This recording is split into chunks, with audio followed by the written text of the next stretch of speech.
I was the broke aunt. You know the type. The one everyone whispers about at family gatherings. The charity case. The burden who shows up to Thanksgiving wearing the same cardigan from 3 years ago because it's the nicest thing she owns. My name is Eleanor Mitchell, and for 64 years I've been playing a role I never auditioned for. The forgotten one. The invisible woman at the edge of every family photo, cropped out when they post it on Facebook. Let me paint you a picture of what broke aunt actually looks like. It's living on $1,340 a month in Social Security. It's choosing between blood pressure medication and groceries. It's hand washing your clothes in the bathtub because the laundromat costs $8 you don't have. It's being 64 years old and eating canned soup for dinner 4 nights a week. Not because you like it, but because it's 89 cents a can. My husband Tom died 8 years ago. Heart attack. Sudden. One morning, he was drinking coffee and complaining about the lawnmower, and by lunch, he was gone. We'd been married 36 years, and in one afternoon, my entire life evaporated. Tom had been a mechanic, a good one, but there was no pension, no life insurance we could afford. Just me, a studio apartment, and a Social Security check that barely covered rent. But this story isn't about Tom. It's about what happened after he left. It's about discovering who your family really is when you stop being useful. My sister Patricia married well. Dr. Richard Hendricks, cosmetic dentist, 3 locations, $2.4 million house in the suburbs with one of those circular driveways that screams, "We've made it." Patricia drives a white Mercedes SUV that costs more than I've earned in the last 5 years combined. She gets Botox every 3 months and her highlights touched up every 6 weeks at a salon where they serve you champagne while you wait. We used to be close, Patricia and me. When we were kids, we shared everything. Clothes, secrets, dreams about the lives we'd have. Somewhere along the way, her dreams came true, and mine just stopped. And the distance between us grew wider than the gap between our bank accounts. Then there's my nephew Brandon, Patricia's son. He's 35 now, tech executive at some startup that got bought by Google. Brandon just bought his 3rd rental property. His 3rd. He posts about it on Instagram with captions like, "Building generational wealth," and "Invest in assets, not liabilities." I think I'm one of the liabilities he was referring to. Brandon got engaged last year to a woman named Sophia, who works in pharmaceutical sales and wears those expensive athleisure outfits that cost $300 but are designed to look casual. They threw an engagement party at some vineyard. I wasn't invited. Patricia told me later, very delicately, that they'd kept it intimate. Just 150 people. She showed me photos on her phone. I counted at least 8 people I'd never met, including Richard's dental hygienist. At family gatherings, I'm always at the kids' table. Literally. Last Christmas, I sat between Patricia's friend's daughter, who's 7, and Brandon's fiancé's nephew, who's 9. The adults were in the dining room discussing investment portfolios and vacation homes. I was helping a 2nd grader cut his ham and listening to the adults laugh about something I couldn't quite hear. "Aunt Ellie, are you managing okay?" Patricia asks me this every single time I see her, with this practiced concern on her face, like she's playing the role of caring sister for an invisible audience. She asks while wearing $800 Valentino shoes. She asks while holding a handbag that could pay my rent for 3 months. And she asks like she genuinely wants to know the answer, but the conversation never goes anywhere real. "I'm fine," I always say. Because what else can you say? What happens when you tell the truth? When you say, "Actually, Patricia, I'm not fine. I'm terrified every single day. I'm one medical emergency away from complete disaster. I'm eating less so I can afford to keep the lights on. I'm 64 years old, and I don't know how I'm going to survive the next 20 years. You know what happens? Nothing. Absolutely nothing. Because people don't actually want to know. They want to ask the question. They want to feel like they care. But they don't want the reality of your struggle to inconvenience their comfortable life." My birthday is April 14th. Last year, Patricia's card arrived on April 19th. The year before, I didn't get one at all. But I never miss hers. March 3rd, every single year, a card with a thoughtful message and whatever small gift I could afford. Last year, I gave her a handmade photo album of pictures from our childhood. I'd spent weeks putting it together, finding old photographs, writing little captions about the memories. She opened it at her birthday brunch, flipped through 3 pages, said, "Oh, how rustic," with this tight smile, and set it aside to open the Tiffany bracelet from Richard. But here's what nobody knew, what nobody could have possibly known. Every Tuesday and Friday for 30 years, I bought a lottery ticket. Same numbers, always the same numbers. Tom's birthday, 7/14. Our anniversary, 6/23. The day we bought our first house, 31st. And the Powerball, 18, the date we got married. $20 a week I probably shouldn't have spent. Money that could have bought groceries or covered the electric bill. But it was my one luxury, my one small hope that maybe, just maybe, life had something different planned for me. And on Tuesday, October 3rd, at 11:47 at night, sitting in my studio apartment with my cracked phone screen, every single one of those numbers came up. $188 million. I won the lottery, and nobody knew. Not yet. The winning numbers flashed on my phone screen like they were mocking me. 7, 14, 6, 23, 31. Powerball, 18. I checked them 17 times that night. 17. Because when you've been poor your entire life, you don't trust good things. You wait for the punchline. I didn't sleep. Couldn't. I sat on my secondhand couch that smelled like the thrift store I'd bought it from, staring at that lottery ticket like it might disintegrate if I looked away. My hands were shaking so badly I had to set down the coffee I'd made at 3 a.m. $188 million. Let me tell you what that number actually means when you've been counting pennies for 8 years. It means never checking your bank account before buying eggs. It means turning the heat above 62 degrees in winter. It means not having to choose between medication and food. It means freedom from the crushing, suffocating weight of poverty that's been sitting on your chest for nearly a decade. At 8:04 a.m., the exact minute the lottery office opened, I called. My voice was steady, surprisingly steady. The woman on the phone was named Denise, and she sounded bored until I read her my ticket number. Then her tone changed completely. "Ma'am, I'm going to need you to come to our main office. Today, if possible. And ma'am, don't tell anyone. Not yet." I took the bus, the number 47 that stops 3 blocks from my apartment. I sat in the back next to a teenager with headphones and a woman with 2 crying toddlers, holding a lottery ticket worth $188 million in my purse from Goodwill. The whole ride, I kept thinking someone would know. Someone would see it on my face. But nobody looked at me twice, because when you're a broke 64-year-old woman in a faded coat, you're invisible. The lottery office was smaller than I expected. Fluorescent lights, beige walls, a desk where a man in a cheap suit verified my ticket with hands that had processed thousands of dreams and probably just as many disappointments. "Congratulations, Mrs. Mitchell. You have 2 options, annuity over 30 years or lump sum." I didn't hesitate. "Lump sum." He smiled like he'd expected that answer. They always do, apparently. After taxes, federal and state, the lump sum came to $94.3 million.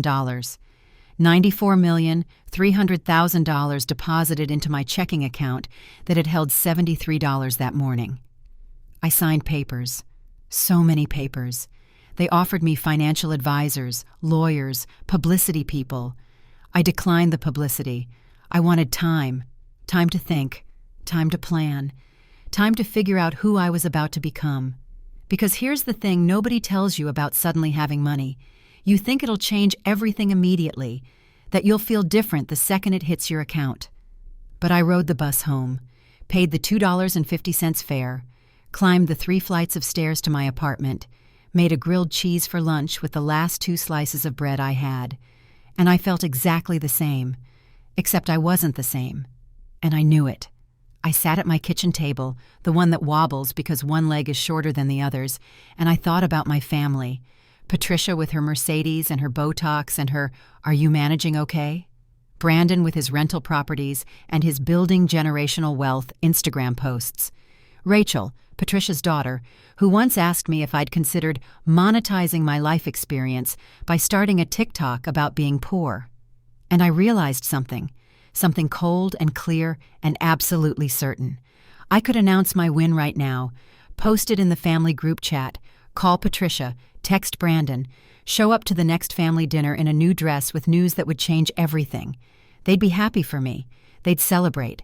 They'd suddenly have time for lunch dates and phone calls and all the attention I'd been begging for without ever actually begging. But I'd never know if it was real. I'd never know if they actually loved me or if they just loved what I could now do for them. That's when the plan started forming. It wasn't malicious. Not at first. It was just a question. A simple, devastating question. If I had nothing, if I needed them, really needed them, who would show up? The universe gave me an answer, faster than I expected. 3 days after I won the lottery, I went to my doctor for a routine checkup I'd been putting off because the copay was $35 I didn't want to spend. Except now I had $94 million, so I went. Dr. Patel found some spots during my examination. Small abnormalities that needed a biopsy. Probably nothing, he said, but we should check. Insurance would cover most of it. I sat in that examination room, paper gown crinkling every time I moved, and the plan crystallized into something concrete, something I had to know. The biopsy didn't cost $5,000. Insurance covered it, just like Dr. Patel said. But my family didn't know that, and they didn't need to know that. I had $94.3 million in my bank account. Money beyond my wildest dreams, more than I could spend in 3 lifetimes. And I was about to find out what I was actually worth to the people who were supposed to love me. That night, I sat on my wobbling chair at my uneven table in my studio apartment that I could now buy 1,000 times over, and I made a list. Patricia, Brandon, Rachel, Emma. Emma was Brandon's younger sister, 17 years old, high school senior, worked part-time at Target to save for college because Brandon told her it would build character. I'd always liked Emma. She was different from the rest of them, quieter, kinder. She actually talked to me at family gatherings instead of just nodding politely before finding someone more important. 4 names, 4 phone calls, 4 chances for my family to show me who they really were. I picked up my phone. My hands weren't shaking anymore. I'd spent 8 years being afraid of bills, afraid of emergency expenses, afraid of my car breaking down, or my tooth aching, or my body failing in ways I couldn't afford to fix. But I wasn't afraid anymore, because I had something more valuable than money now. I had the truth waiting to reveal itself. And honey, the truth was about to be ugly. I called Patricia first. Tuesday afternoon, 2:37 p.m.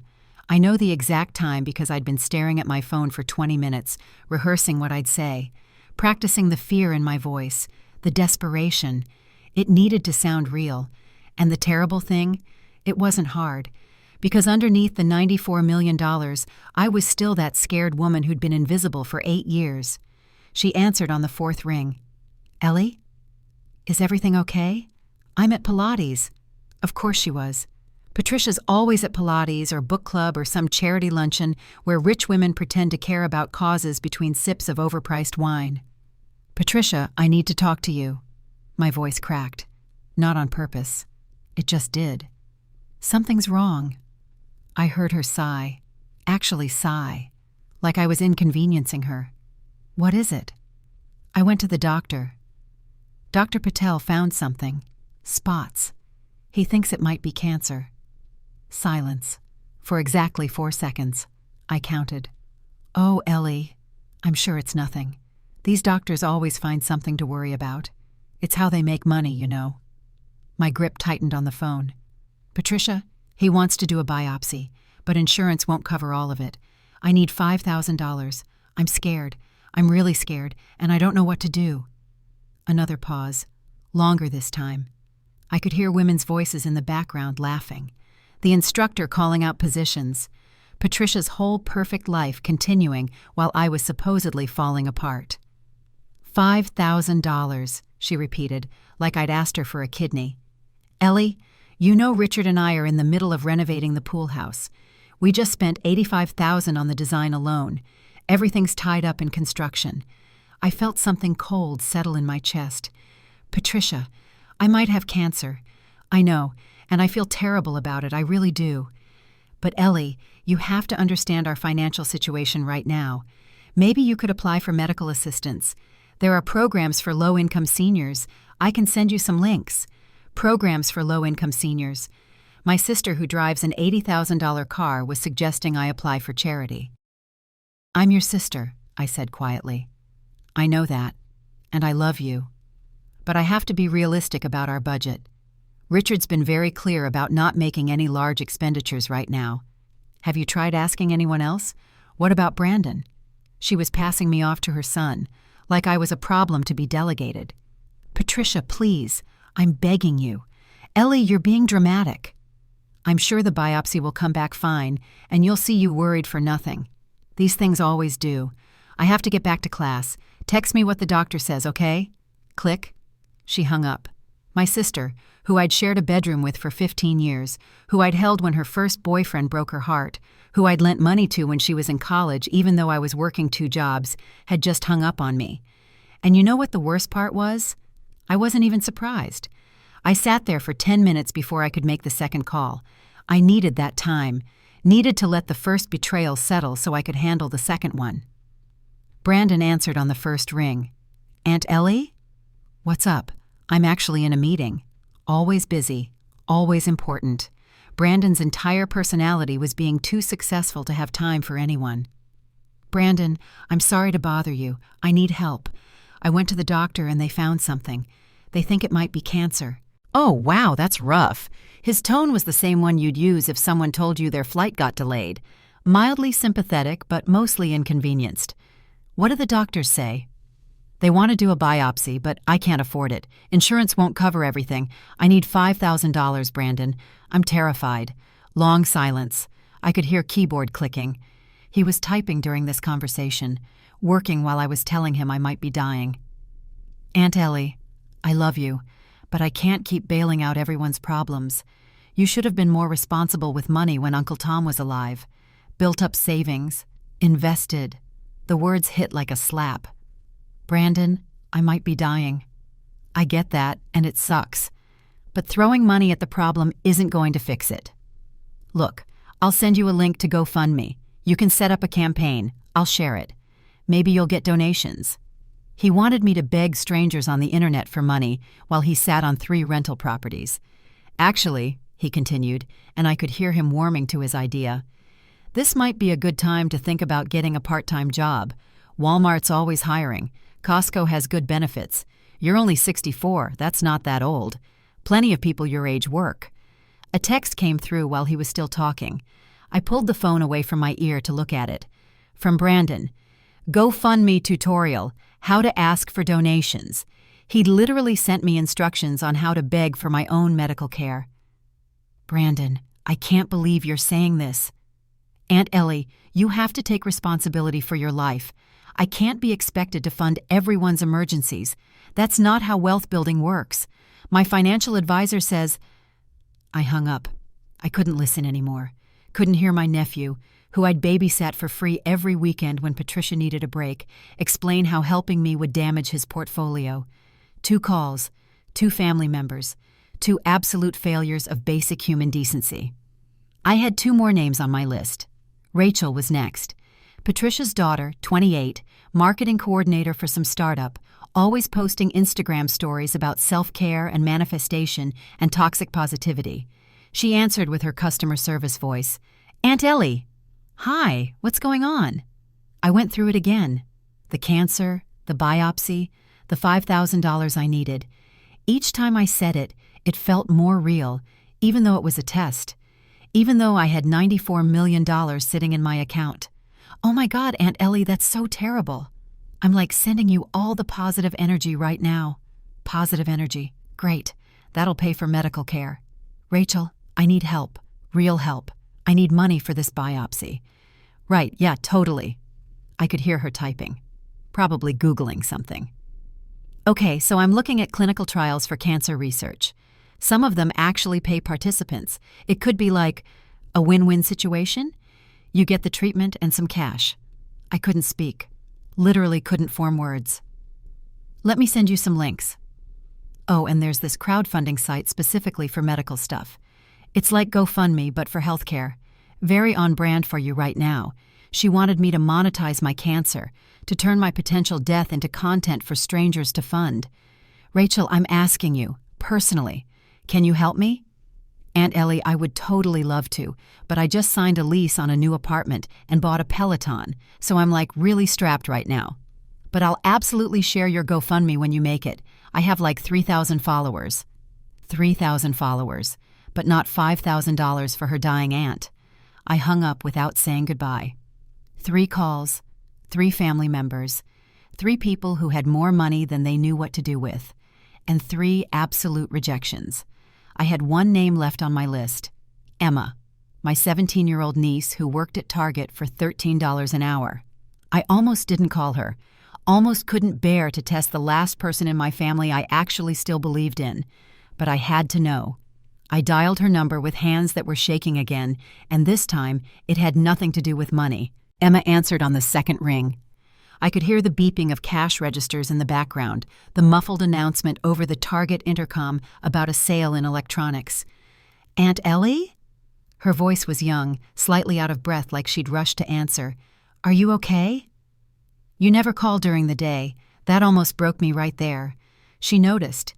She knew my patterns, knew that something calling during her work shift meant something was wrong. Emma, honey, I'm sorry to bother you at work. I need to talk to someone. Hold on. The background noise faded. A door closed. Okay, I'm in the break room. What's going on? You sound weird. I told her everything. The doctor's appointment, the spots they found, the word cancer hanging in the air like a death sentence, the biopsy I needed, the $5,000 I didn't have, complete silence on the other end. Emma? Are you there? I'm here. Her voice was different now, tight, focused. Where are you right now? I'm at home, but Emma, I didn't call to... I'm coming. What? No, honey, you have school tomorrow, you have work. I just needed to talk to someone who... Aunt Ellie. She cut me off, and there was something in her voice I'd never heard before. Something fierce. I'm coming. I don't care about school. I don't care about work. You're not doing this alone. Where exactly are you? I gave her my address, that studio apartment I'd lived in for 8 years, and she said 4 words that made my eyes fill with tears. I'll be there soon. She hung up before I could argue. What I didn't know, what I couldn't have known, was what happened next. Emma's shift was supposed to end at 8 p.m. It was 3:47 in the afternoon. She walked straight to her manager's office and quit. Not requested time off. Quit. A job she'd worked for 9 months, perfect attendance, employee of the month twice. I have a family emergency, she told him. I'm sorry. I have to go. Then she went to the parking lot and did something that still makes my chest hurt when I think about it. She sold her iPhone, not online, not through some careful marketplace listing. Right there in the Target parking lot, she posted on her school's Instagram, iPhone 13, perfect condition, need cash now, $450. A kid from her calculus class showed up 20 minutes later. She handed him her phone, the one she'd saved for 6 months to buy, the one that had all her photos and contacts and her entire teenage life inside it, and she took his $450 cash without hesitating. Then she went to the bank. Emma had been saving for college since she was 14. Every birthday check from grandparents, every Christmas money, every single paycheck from Target, she'd been putting away 40% for school because Brandon had told her that's what financially responsible people do. She withdrew all of it, $2,847.63, but it still wasn't enough. She needed more. The texts started coming to her friends at 4:23 p.m. I saw them later when she showed me her phone. Well, her new phone, the cheap one she bought after. Emergency. Need to borrow money. We'll pay back. Please. Her best friend Kayla responded first. How much do you need? Anything you have. Kayla drove to Emma's house with $200, her savings from working at Starbucks. Emma's ex-boyfriend, the one who broke her heart 6 months ago, sent her $50 through Venmo. No questions asked. A girl from her English class she'd helped with homework brought $30. By 6 p.m., Emma had $3,547.63. She still needed more. She went home and started selling her things. Her laptop, the one she needed for school, went to a classmate for $300. Her Nintendo Switch that she'd gotten for her 16th birthday went for $180. A collection of books she'd been building since middle school sold for $45 to a used bookstore. $4,072.63. Still not enough. At 7:15 p.m., she called her mom. Brandon's ex-wife, my former sister-in-law Lisa. They'd divorced 2 years ago, and Lisa was barely making ends meet herself, working double shifts as a nurse. "Mom, I need help." "It's Aunt Ellie. She's sick." Lisa didn't hesitate. She transferred $300 from her checking account, money she probably needed for groceries, $4,372.63. Emma stood in her bedroom, looking at the cash and bank balance on her phone, and made a decision. She grabbed her backpack, threw in some clothes, and pulled up bus routes on her computer. Columbus, Ohio, to Asheville, North Carolina. 12 hours and 43 minutes on a Greyhound bus. The ticket cost $127. At 9:47 p.m., Emma walked to the Greyhound station 3 miles from her house because she didn't want to waste money on an Uber.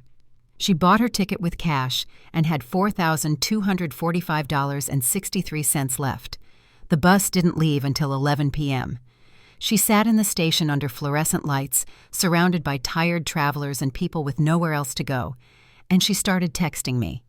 11:34 p.m. On the bus. "Don't worry about me. How are you feeling?" I was sitting in my apartment staring at my phone, crying, because I knew she was coming. This 17-year-old child was coming to save me. I wrote back, "Emma, please go home. You have school tomorrow." 11:36 p.m. Already on the highway. "See you in the morning. Try to sleep, Aunt Ellie. Everything's going to be okay. She sent me updates through the night." I don't think she slept at all. He was 17 a.m. Somewhere in West Virginia. There's a guy snoring really loud, thinking about you. I saw Mom posted about going to a restaurant tonight. She didn't mention you being sick. I didn't tell her what I'm doing.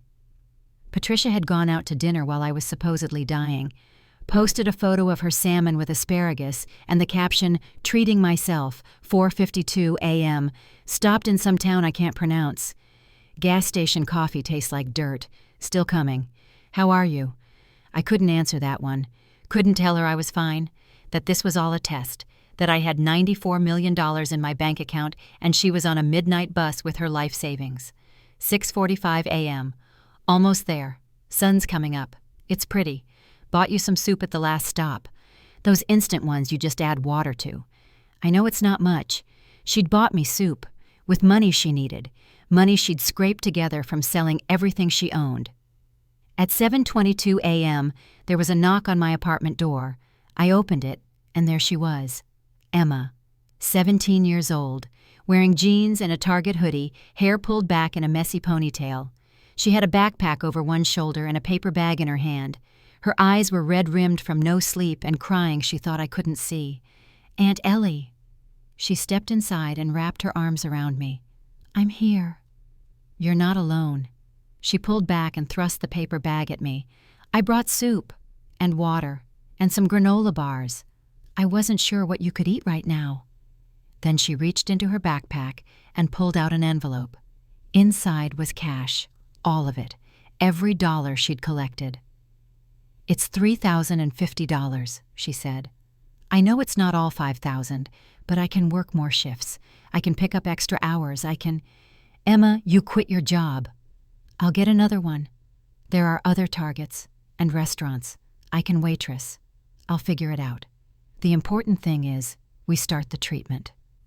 This child, this beautiful, perfect child, had given me 234 hours of her life at $13 an hour. She'd sold her phone, drained her college fund, borrowed from friends, sold her laptop that she needed for school, and traveled 12 hours through the night on a bus because I'd asked for help. She collapsed on my secondhand couch, exhausted, and looked up at me with total trust in her eyes. "We're going to beat this, Aunt Ellie. You're going to be fine. I promise." That's when I knew I had to tell her the truth, because this wasn't a test anymore. This was the answer. I sat down next to Emma on that sagging couch, the envelope of cash between us like evidence of something I could never take back. She looked so tired, so young, so completely convinced that she'd done the right thing, that she'd saved me somehow. "Emma, I need to tell you something." She grabbed my hand. "Aunt Ellie, whatever it is, we'll handle it. If the cancer's worse than they thought, if you need more money, I can sell more stuff. I can—" "Emma, stop." My voice cracked.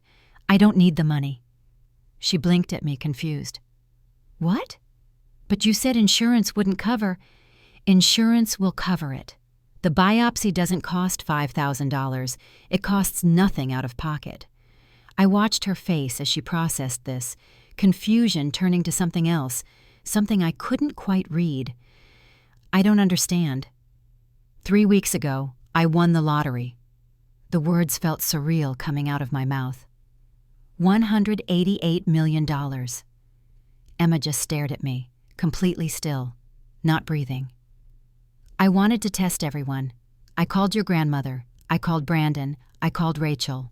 I told them I was dying and needed $5,000. Just $5,000. And Emma, they all said no." Her eyes filled with tears, but she didn't speak. "Patricia told me to apply for low-income assistance. Brandon told me to get a job at Walmart and start a GoFundMe. Rachel suggested I join a clinical trial to get paid while I get treatment." My own tears were falling now. "And then I called you." "You tested me," she whispered. "Yes. You have $188 million. "Yes. And I just sold everything I own." "Yes." The silence was crushing. I'd prepared for anger, for her to yell at me, to call me manipulative, to storm out and never speak to me again. I deserved all of that. Instead, she said something I'll never forget for the rest of my life. "Aunt Ellie." Her voice was steady now, clearer.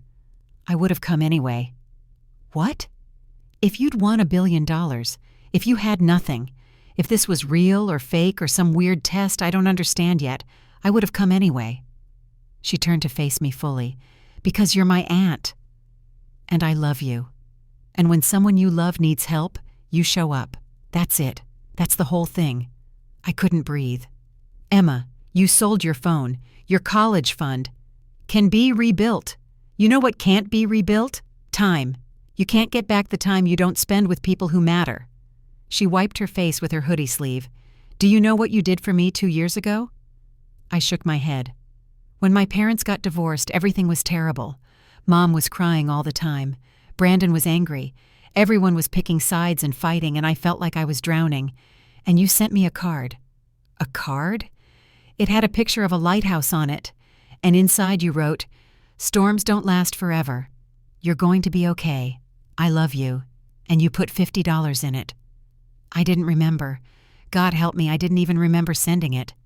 I kept that card on my mirror. I read it every single night for 8 months. When everything felt impossible, when I wanted to give up, I'd look at that lighthouse and remember someone believed I'd be okay. She grabbed both my hands. "You probably don't even remember sending it.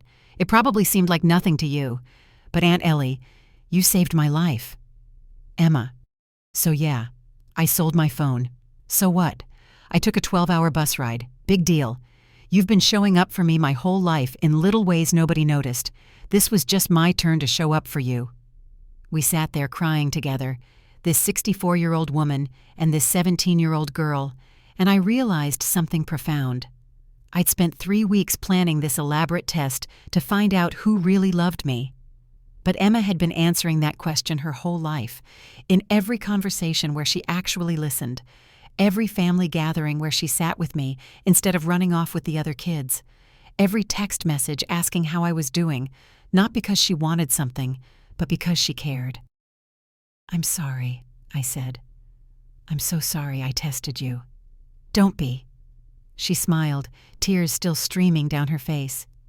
"Because now you know. Now you have proof. Grammy hung up on you. Brandon told you to get a job. Rachel wanted you to monetize your cancer. And me? I got on a bus. You shouldn't have had to. But I did, and I'd do it again. She picked up the envelope of cash. So what do we do with this? That's when I told her the rest. About the lump sum, about the $94.3 million sitting in my account, about how her grandmother had hung up in 30 seconds, how her uncle had literally sent me a GoFundMe tutorial while she was selling her laptop. Emma's face went through a journey, shock, disbelief, and then something else, something that looked like rage. Grammy hung up on you. In 30 seconds. Brandon told you to get a job. At Walmart, for a cancer biopsy. Emma stood up, started pacing my tiny apartment like a caged animal. They have everything. Everything. Grammy just spent $85,000 on a pool house. Brandon has 3 rental properties, and they couldn't give you $5,000 when you were dying. Technically, I wasn't dying. They didn't know that. Her voice echoed in the small space. They thought you were dying and they said no, but I'm 17, working at Target for $13 an hour, and I emptied my college fund without thinking twice. She stopped pacing and looked at me with an intensity I'd never seen before. What are you going to do? And that's when I told her my plan, the real plan, the one that had been forming since that lawyer's office, crystallizing with every phone call, becoming concrete the moment she knocked on my door. I was going to tell the family, all of them, in the most public, undeniable way possible. And Emma was going to get exactly what she deserved. How much is in your college fund? I asked. Or was, before you withdrew it. $2,847. Why? I pulled out my phone, opened my banking app, and showed her the balance. $94,372,684.17. Her mouth fell open. Emma, you brought me $3,050. You gave me everything you had. I started typing. I'm giving you $10 million. What? Number. Aunt Ellie, no, that's non-negotiable. $10 million. Right now. Plus a trust fund for your education, your first house, and whatever else you need. I hit transfer. $10 million from Eleanor Mitchell to Emma Henderson. Her phone buzzed. The cheap replacement phone she'd bought for $40. She looked at the notification and her legs gave out. She sat down hard on the floor. You just sent me $10 million. I did. Aunt Ellie, I can't accept this. It's too much. I didn't help you for money. I helped you because I love you. I know. That's exactly why you're getting it. I sat down on the floor next to her. Your grandmother helped me for appearances. Brandon helped me never. Rachel wanted me to monetize my death. But you, Emma, you loved me when I had nothing. So now that I have everything, you're getting everything too. She was crying again. We both were. What about the others? I smiled. It wasn't a nice smile. Oh, Emma. They're about to learn a very expensive lesson about what family actually means. And honey, class is starting right now. I opened the family group chat, the one I'd been muted in for 6 months, the one where Patricia posted photos of her renovations and Brandon shared his real estate wins, and nobody ever asked how I was doing. I started typing, and what I was about to send was going to detonate like a bomb. The family group chat was called Mitchell Family, with a red heart emoji that felt like a sick joke. 23 members, aunts, uncles, cousins, second cousins, a digital representation of a family that existed more in theory than practice. I'd been muted in that chat for 6 months, not by my choice. Patricia had done it during one of her cleanups, where she organized everyone into categories. I was in the low priority category, apparently. I'd noticed because suddenly I stopped getting notifications, stopped seeing the messages in real time, had to manually check to see what I was missing. And what I'd been missing was everything. Brandon's engagement photos, Rachel's promotion, Patricia's pool house progress updates, Cousin Jennifer's baby shower, Uncle Paul's retirement party. All the big moments, shared with everyone except the aunt who'd apparently been demoted to spectator status in her own family. Emma sat next to me on the floor, watching my screen. Are you sure you want to do this? I've never been more sure of anything in my life. I opened the chat, scrolled up through 3 months of messages I'd missed. Patricia showing off her new kitchen backsplash. Brandon posting a screenshot of his stock portfolio. Rachel's vacation photos from the Maldives. Money, success, achievement, everyone competing to prove they'd made it. Then I started typing. Eleanor Mitchell, 8:47 a.m. Photo of lottery ticket attached. 3 weeks ago, I won $188 million in the lottery. I hit send and watched the message appear. Emma grabbed my arm. "Oh my God, you actually did it." "I'm not done." The typing indicator appeared immediately. Someone was responding. Patricia probably, but I kept typing, faster now. Eleanor Mitchell, 8:48 a.m. After I won, I decided to test something. I called several family members and told them I was dying of cancer, that I needed $5,000 for a biopsy, just $5,000 out of $188 million I hadn't told them about yet. Let me share the responses.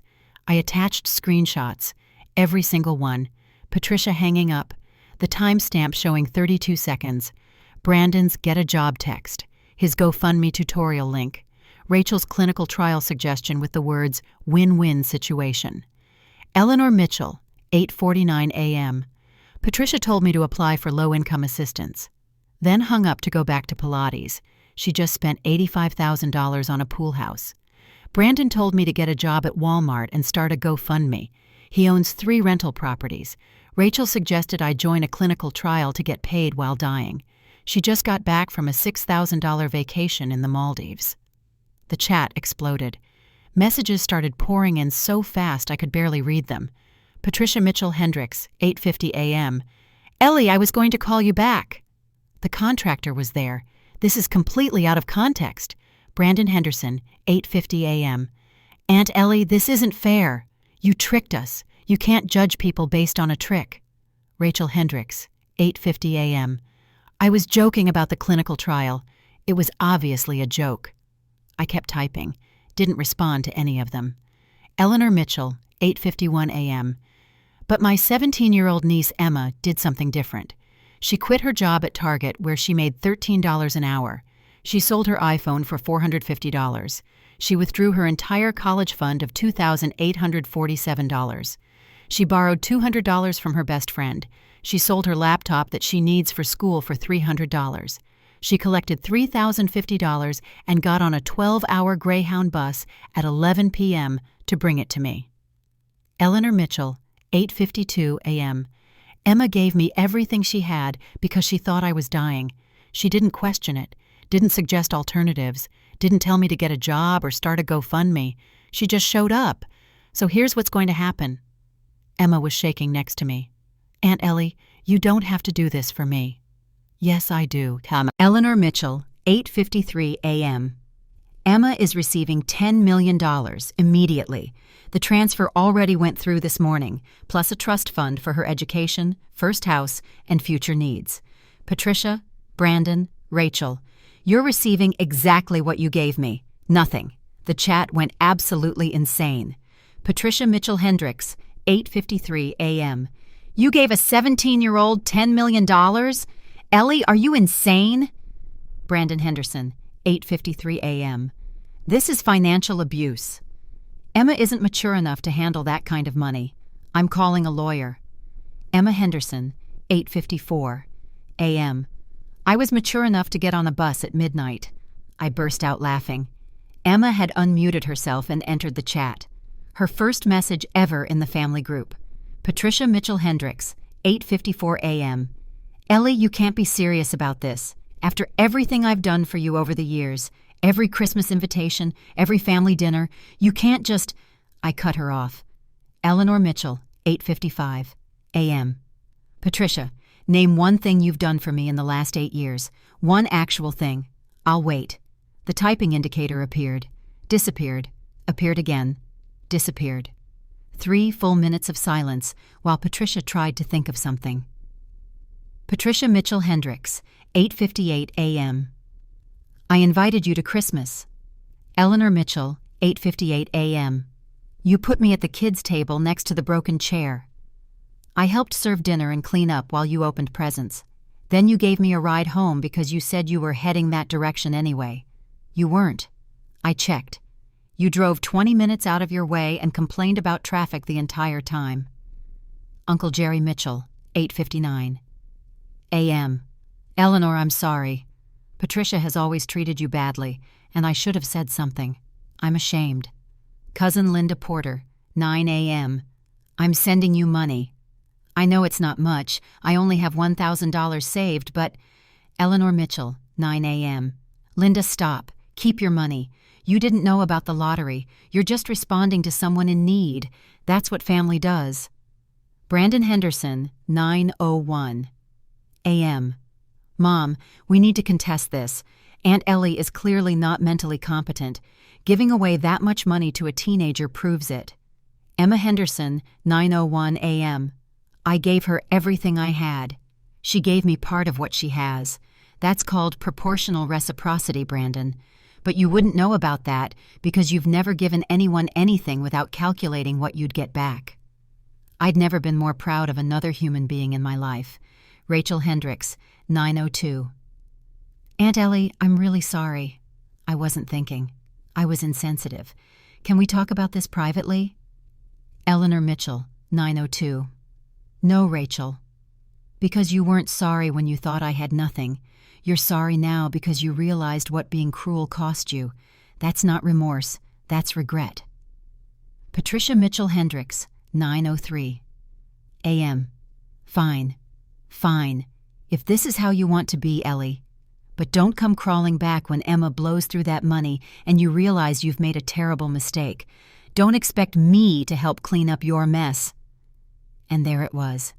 Even now, even after being exposed, Patricia was making herself the victim, making this about how I'd wronged her.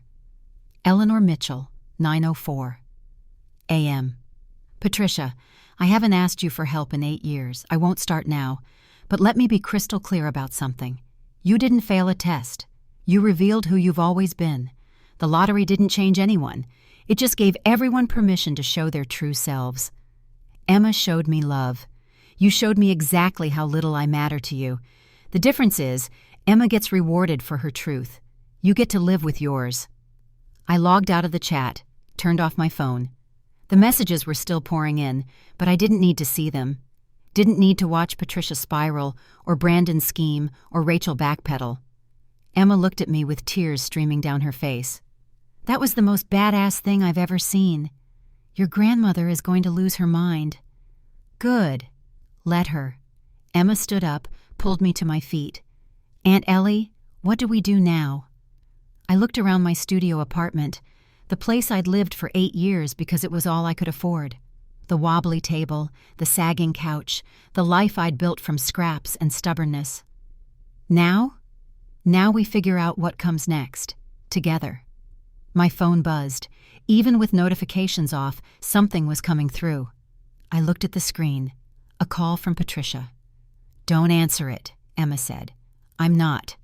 It rang 6 times, went to voicemail, immediately started ringing again. She's going to keep calling, Emma said.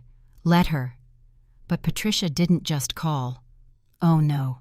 What Patricia did next was so predictable, so absolutely on brand, that when Emma and I found out 3 hours later, we couldn't even be surprised. My sister, the woman who'd hung up on me in 32 seconds, was about to show me just how far she'd go.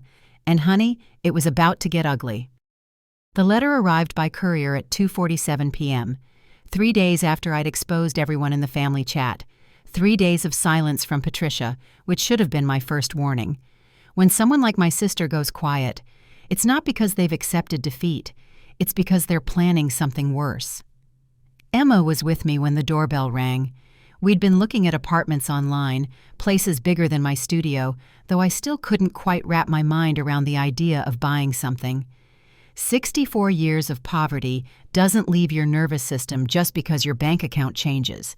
The courier was professional, emotionless. Eleanor Mitchell? Yes. Sign here, please. The envelope was thick, expensive paper. The return address made my blood run cold. Hastings, Whitmore, and Associates Attorneys at Law. Emma saw my face. What is it? I opened the envelope with shaking hands. Legal documents, so many pages. The letterhead at the top in bold professional font, and then words that made the entire world tilt sideways. Notice of legal action. Plaintiff: Patricia Mitchell Hendricks. Defendant: Eleanor Mitchell. Nature of claim: emotional distress, elder exploitation, undue influence, mental incompetence. I had to read it 3 times before the words made sense. Aunt Ellie? What does it say? Your grandmother is suing me. My voice sounded far away, like someone else was speaking. For $50 million. Emma grabbed the papers from my hands, started reading. Her face went from confused to shocked to absolutely furious in the span of 30 seconds. She's claiming you manipulated her? Emma's voice was shaking. She's saying you're mentally incompetent and she should control your money as next of kin? Are you kidding me right now? The legal language was dense, but the message was crystal clear. Patricia was arguing that my deceptive behavior in testing the family proved I was mentally unstable, that giving $10 million to a 17-year-old showed profound lack of judgment, that as my closest living relative, she should be appointed conservator of my estate for my own protection.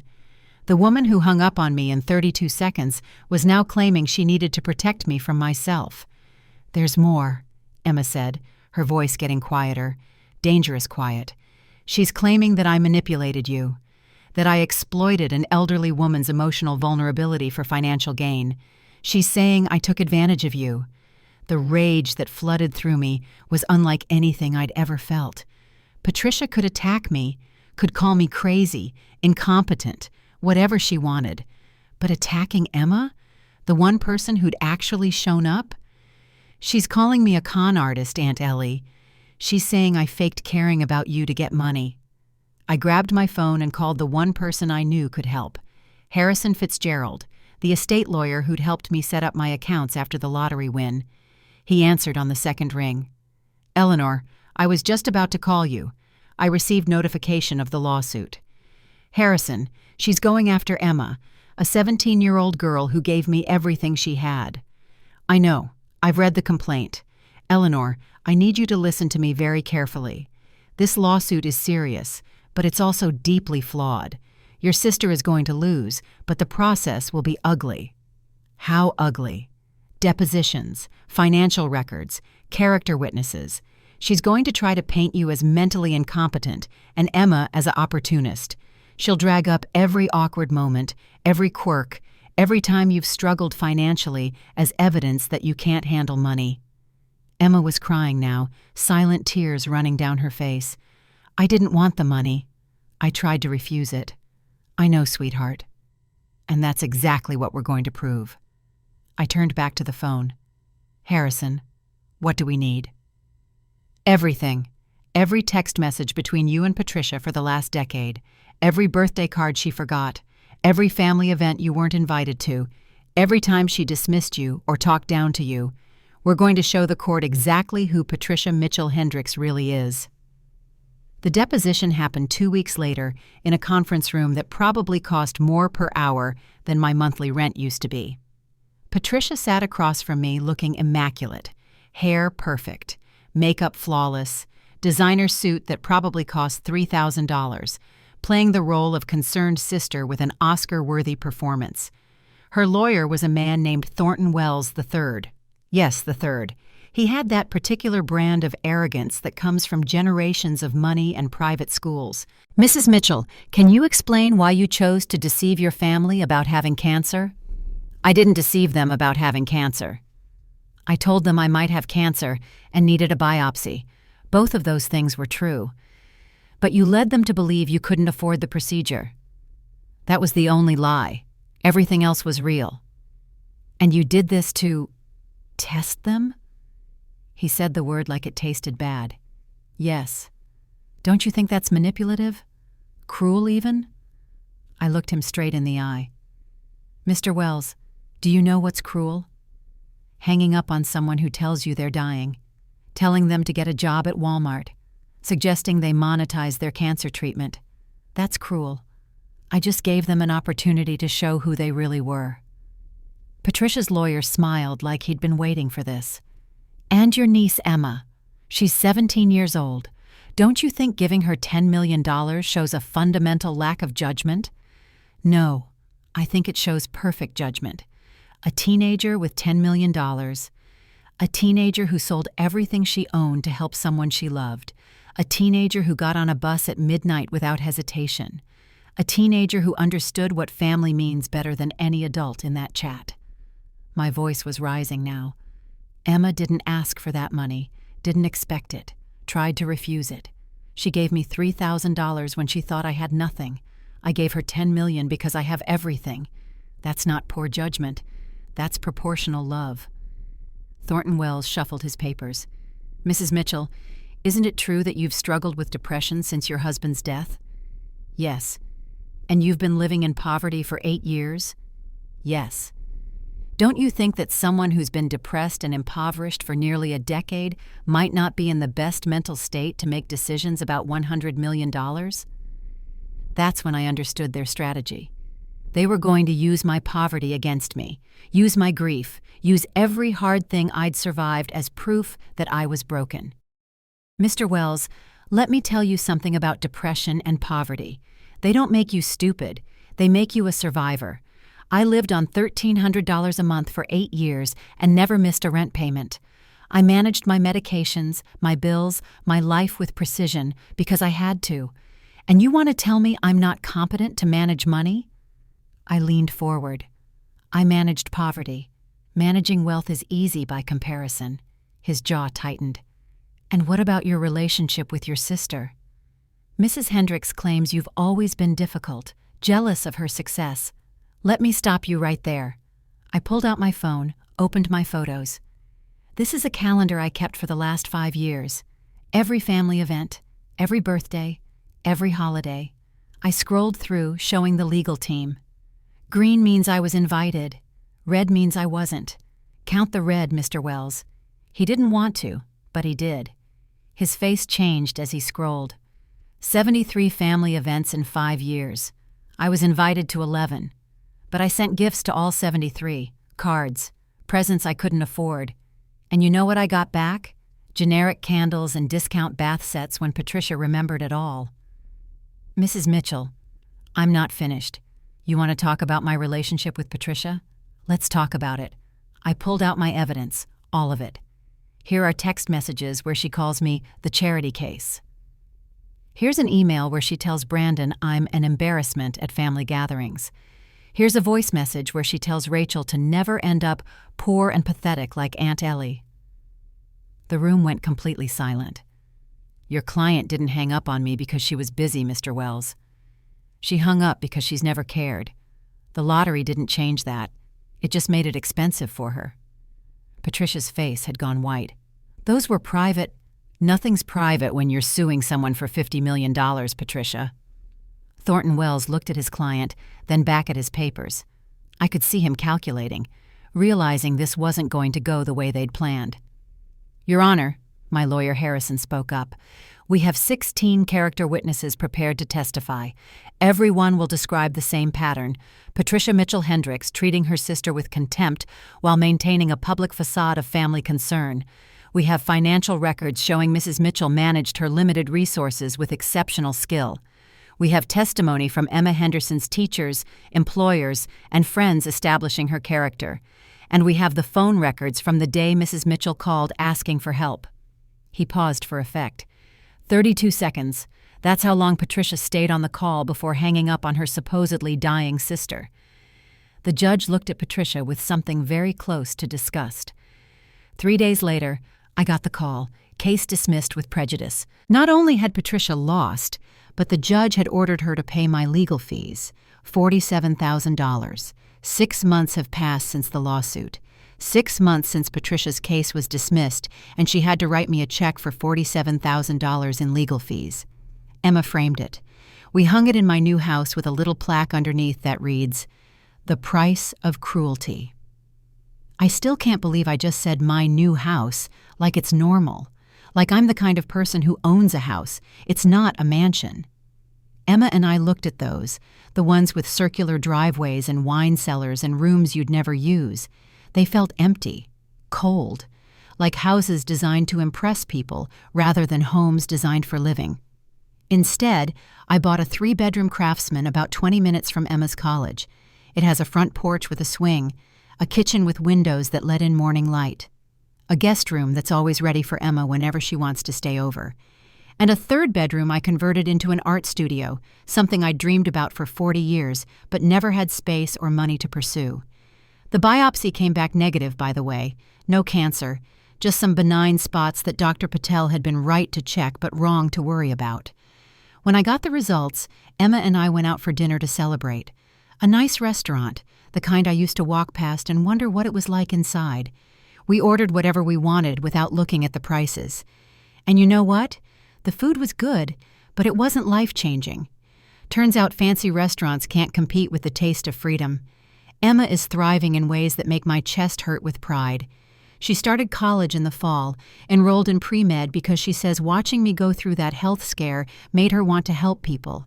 She's living in a dorm, even though she could afford a penthouse, because she wants the full college experience. The $10 million is in a trust, carefully managed. She gets a monthly allowance that's generous but not excessive. Enough to live comfortably, pay for school, and not worry about money the way I did. But not so much that she loses sight of value.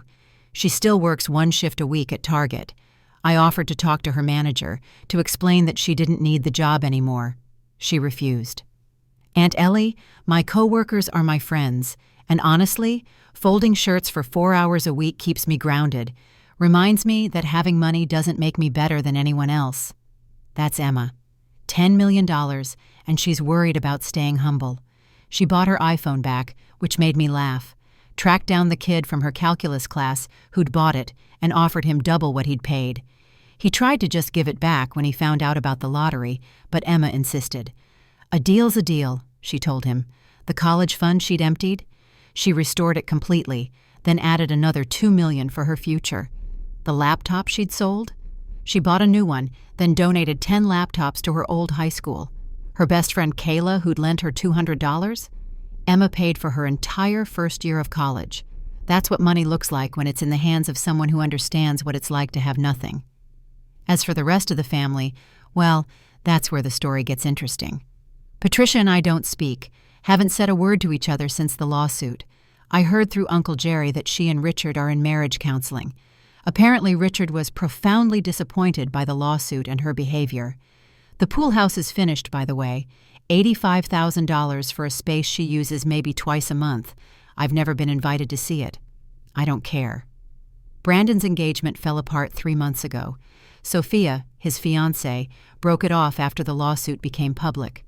She told someone who told someone who told Emma that she finally saw who Brandon really was and couldn't marry someone who'd tell his dying aunt to get a job at Walmart. He sent me an apology letter last month, 5 pages, handwritten, explaining how he'd been focused on wealth building and lost sight of what matters, how he was working on himself and hoped we could rebuild our relationship. I read it once, put it in a drawer, haven't responded. Because here's the thing about apologies. They don't mean anything when they only come after consequences. Brandon isn't sorry he told me to get a job. He's sorry it cost him his engagement and his reputation. That's not remorse. That's damage control. Rachel disappeared from social media entirely. Deleted her Instagram, her Facebook, everything. Someone told me she moved to Portland and started working at a nonprofit. Maybe she's genuinely trying to become a better person. Maybe she's just hiding until people forget. I don't know, and honestly, I don't spend time thinking about it. But the family surprises didn't end with the people who failed me. Uncle Jerry, the one who'd admitted in the family chat that Patricia always treated me badly, called me 2 weeks after the lawsuit ended. He was crying. "Eleanor, I'm so sorry. I watched her treat you like garbage for years, and I never said anything. I was a coward. I chose comfort over what was right." Uncle Jerry is 71 years old. He served in Vietnam, worked as a firefighter for 30 years, and he was crying on the phone, calling himself a coward because he didn't stand up to his niece.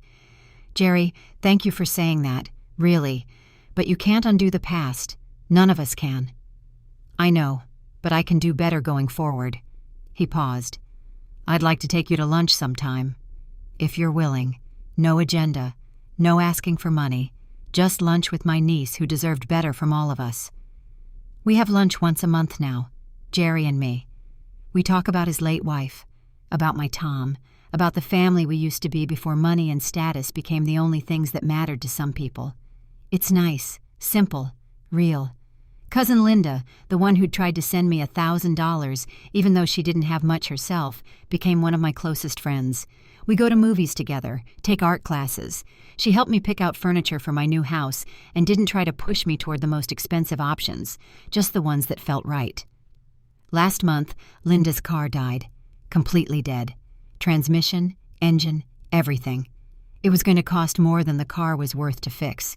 She called me in tears because she needed her car for work and didn't know what to do. I bought her a new one. Nothing extravagant. A reliable Honda that'll last her another decade. She cried in my driveway when it was delivered. "Eleanor, this is too much." "Linda, you tried to give me money when you thought I had nothing. This is what family does, real family. The foundation I started is called the Emma Fund. It provides financial assistance to teenagers who are helping elderly relatives, kids who've quit jobs to be caregivers, who've emptied savings to pay for medicine, who've sacrificed their own futures because they understood what family means. We've helped 47 teenagers so far, paid medical bills, restored college funds, provided counseling and support. Each one gets a letter from Emma telling them they're not alone, that what they're doing matters, that someone sees them. We hired a full staff, social workers, financial advisors, counselors. The foundation has an endowment of $20 million. It'll keep running long after I'm gone. Emma and I cut the ribbon at the opening ceremony. The local news was there. They wanted to interview me about winning the lottery and testing my family. I declined. This wasn't about me. It was about kids like Emma who show up when everyone else disappears. But one reporter, a young woman named Sarah Kim from Channel 7, approached me after the ceremony. "Mrs. Mitchell, I know you don't want to talk about the lottery or the lawsuit, but can I ask you something off the record?" "Go ahead." "Do you regret testing your family? Knowing what you know now, would you do it again?"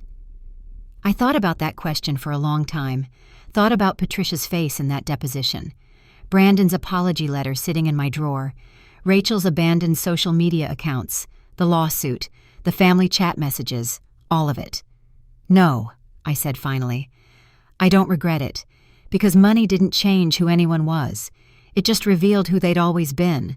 Patricia was always selfish, Brandon was always calculating, Rachel was always shallow, and Emma was always kind. The lottery just gave everyone permission to show their true selves. What about your relationship with your sister? Do you think you'll ever reconcile? Sarah, you can't reconcile with someone who never actually loved you." Patricia loved the idea of being the good sister, the successful one, the generous one who occasionally remembered her poor sister existed. But she never loved me. The lottery didn't ruin our relationship. It just made the truth too obvious to ignore. That interview never aired, but Sarah and I stayed in touch. Last week she told me she'd confronted her own family about some boundary issues they'd been having. Said my story gave her permission to expect better. That's the thing about truth. Once you see it clearly, you can't unsee it. And once you start demanding what you deserve, you can't go back to accepting scraps. 3 weeks ago, Emma asked if she could use some of her trust fund to buy us something. I said yes, curious about what she'd chosen. She bought matching necklaces, custom made. Hers has a small pendant that says family in delicate script. Mine says forever. "Because you're my family, Aunt Ellie. Not because of DNA or obligation or tradition, because you showed up for me my whole life in ways nobody noticed. And when everyone else revealed who they really were, you revealed something too. That I matter, that I'm seen, that I'm loved. We were both crying. Again. We cry together a lot now. Happy tears mostly. Grateful tears." Patricia's pool house is finished. It has a full bar, an entertainment system, heated floors. I've seen pictures on social media because Uncle Jerry showed me, not because I was invited. And honestly, I don't care. I don't need to see her pool house, because I have something she'll never have, no matter how much money she spends or how perfectly she decorates her life. I have Emma. I have truth. I have peace. Last Sunday, Emma and I were having our weekly dinner. She made pasta, I made salad, and we sat on my front porch watching the sunset, just sitting, being together, not needing to fill the silence with anything. "Aunt Ellie?" she said finally. "Yeah, sweetheart?" "If you tested your family again tomorrow, knowing everything you know now, knowing that I'd show up and everyone else would fail, would you still do it?" I thought about it. Really thought about it. "No," I said, "because I don't need to test you anymore, Emma. I already know who you are, and that's all that matters." She leaned her head on my shoulder. We watched the sun disappear behind the trees, the sky turning pink and orange and purple. "I love you, Aunt Ellie." "I love you too, sweetheart." And that's the end of my story. Well, not the end, just the end of this chapter. I won $188 million in the lottery. I tested my family to see who really loved me. Most of them failed spectacularly. One 17-year-old girl passed so beautifully it restored my faith in humanity. And now I live in a house I own, with art supplies in my studio and Emma's guest room always ready, and matching necklaces that say what we both already knew. Family isn't about DNA. It's not about who you're related to by blood or marriage or tradition. Family is about who shows up, who gets on the bus at midnight, who sells their iPhone and empties their savings without hesitation, who loves you when you have nothing and doesn't change when you have everything. Patricia has her pool house, Brandon has his rental properties, Rachel has her fresh start in Portland. And me? I have Emma. I have truth.